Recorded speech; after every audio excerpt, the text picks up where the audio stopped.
পটিয়ার কুসুমপুরা ও কোলাগাঁও এলাকায় যৌথ বাহিনীর অভিযানে দুটি অবৈধ গ্যাস ক্রস ফিলিং কারখানায় অভিযান চালিয়ে মোট ১,১৮৪টি অবৈধ গ্যাস সিলিন্ডার জব্দ করা হয়েছে। এ সময় ৭ জনকে আটক করে যৌথ বাহিনী।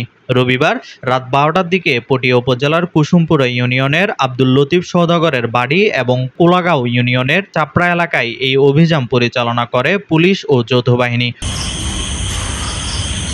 অভিযানে আটককৃত ব্যক্তিরা হলেন জহিরুল ইসলাম কামাল, আজিজুল ইসলাম, আরিফ, সাজ্জাদ হোসেন, আবুল কাশেম, আতিকুর রহমান ও নূর মোহাম্মদ আলভী। জানা যায়, আটককৃতরা সরকারিভাবে বরাদ্দকৃত গ্যাস সিলিন্ডার থেকে গ্যাস সংগ্রহ করে তা অবৈধভাবে বেসরকারি সিলিন্ডারে স্থানান্তর করতেন। এতে বড় ধরনের দুর্ঘটনার আশঙ্কা ছিল, যা জনসাধারণের জন্য ঝুঁকিপূর্ণ ও আইন পরিপন্থী।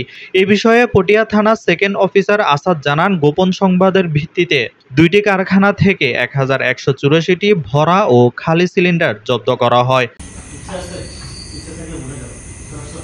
Desk report, Chattogram news.